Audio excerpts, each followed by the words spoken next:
You've been there for months, maybe years. You listen to her problems, you give advice. You're the person she calls when things fall apart. And somewhere in all that proximity, you started wanting something different, something more. But every time you get close to expressing it, something stops you. Fear, timing, the risk of losing what you already have. And so you stay in the pattern, in the dynamic where you're valued but not desired, where you're trusted but not wanted, where you're the friend she needs but not the man she chooses. And here's what nobody tells you. The friend zone isn't a location, it's a role you accepted. And roles can be changed, not through manipulation, not through tricks, but through fundamental shifts in how you show up, in how you value your own time, in how you communicate what you actually want. These aren't tactics, they're psychological reframes that change the entire dynamic because they change you first. The first shift is stop being endlessly available. Right now you're operating from scarcity. You answer immediately. You drop everything when she needs something. You're always there, always responsive, always ready to help. And you think this demonstrates value, that it shows her how much you care. But here's what it actually communicates. You have nothing more important than her attention. You have no other options. Your time has no cost. And when something has no cost, it has no perceived value. This isn't about playing games or ignoring her. It's about having an actual life that doesn't revolve around her availability. It's about building a schedule that's genuinely full, projects that matter, friends who energize you, activities that fulfill you. And when she reaches out, sometimes you're there, and sometimes you're legitimately busy, not because you're performing scarcity, but because you've stopped organizing your entire existence around proximity to someone who sees you as optional. The second shift is stop being her emotional utility. You've become the person she processes with, the one who helps her decode other men, the one who listens to her relationship problems and provides insight. And you tell yourself, this is intimacy. That emotional availability will eventually translate into romantic interest.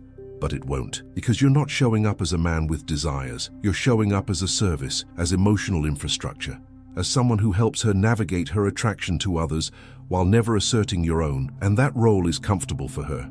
It's valuable, but it's not sexual, it's not romantic, it doesn't create the kind of tension that shifts someone from friend to something more. So you stop volunteering for that role. Not coldly, not punitively, but you start redirecting those conversations. You start saying things like, I'm not the right person to help you figure out what he meant. You start creating space instead of filling it. You start being less available for emotional labor that positions you as the safe, sexless advisor instead of a man with his own needs and boundaries. The third shift is start expressing disagreement. You've been agreeable, accommodating. You've minimized your own opinions to avoid conflict. You've said yes when you meant maybe. You've gone along with plans that didn't interest you because you wanted to maintain harmony. And you think this makes you easy to be around. But what it actually does is make you forgettable. Because people who never push back, who never challenge, who never express a perspective that creates friction, they don't create the kind of dynamic tension that attraction requires.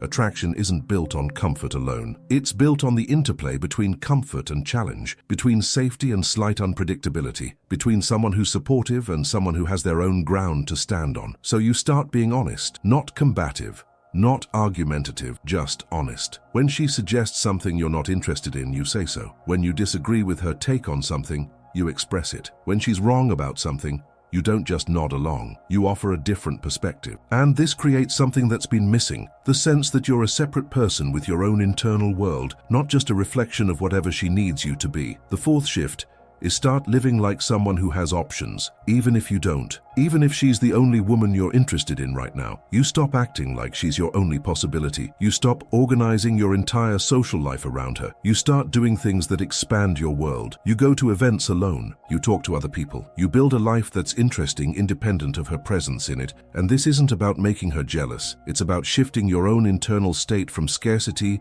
to abundance, from someone who's waiting for her to finally see you to someone who's actively building a life worth being part of. And that shift changes everything. It changes how you carry yourself, how you make decisions, how you respond when she reaches out. You stop being grateful for her attention and start being selective about how you spend your time. And that selectivity, that sense that your time and energy are finite resources that you allocate intentionally, that creates a completely different dynamic than the endless availability you've been offering. The fifth shift is express your actual intent, clearly, directly, without apology.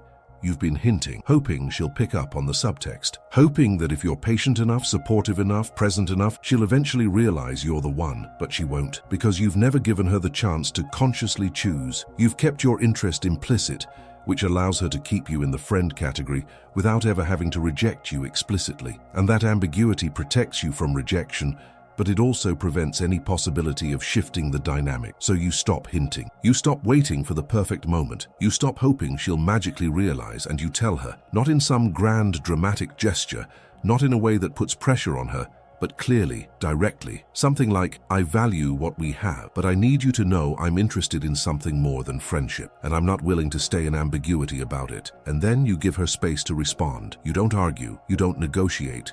You don't try to convince her. You just put your cards on the table and let her decide. And whatever she decides, you respect it. Because this isn't about manipulation. It's about clarity, about giving both of you the information you need to make real choices, instead of staying in this comfortable but dishonest limbo. Here's what these shifts have in common. They're all about reclaiming your own value, about stopping the pattern where you make yourself smaller, more available, more accommodating, more useful, hoping that eventually she'll reward that investment with romantic interest. But it doesn't work that way, because the behaviors that make you a good friend are not the same behaviors that create romantic attraction. Friendship is built on reliability, support, and comfort. Attraction is built on presence, boundaries, and the willingness to risk rejection by expressing what you actually want. And you've been playing it safe. You've been trying to earn your way into her romantic interest by being indispensable as a friend. But you can't nice your way out of the friend zone. You can't support your way into her desire.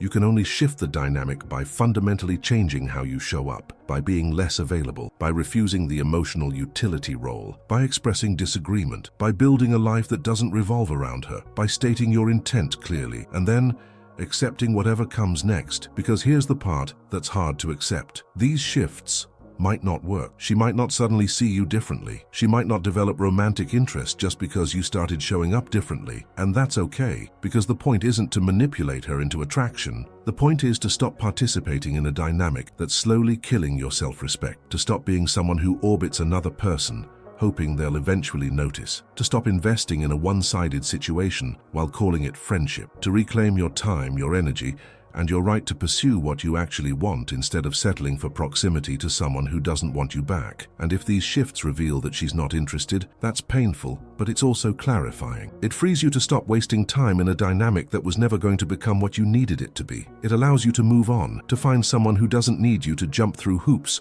or prove your worth or earn your way into their consideration. Someone who sees you and wants you from the beginning, without the performance, without the limbo, without the years of hoping that someday, if you're patient enough, they'll finally choose you. The friend zone isn't something that happens to you. It's something you participate in by never disrupting the dynamic, by accepting a role that doesn't serve you, by hoping that time and proximity will eventually shift her perception without you ever having to risk anything. And these 5 shifts are about disrupting that. Not through games, not through manipulation, but through the honest, uncomfortable work of showing up differently, of valuing your own time, of refusing roles that diminish you, of expressing what you actually want, of building a life that's compelling with or without her in it, and then letting the chips fall where they may. Because you're not trying to trick her into wanting you. You're trying to stop betraying yourself by staying in a situation that's one-sided. And that's not manipulation. That's self-respect. That's finally choosing yourself. That's understanding that if someone doesn't want you after you've shown up as your actual self, expressing your actual desires,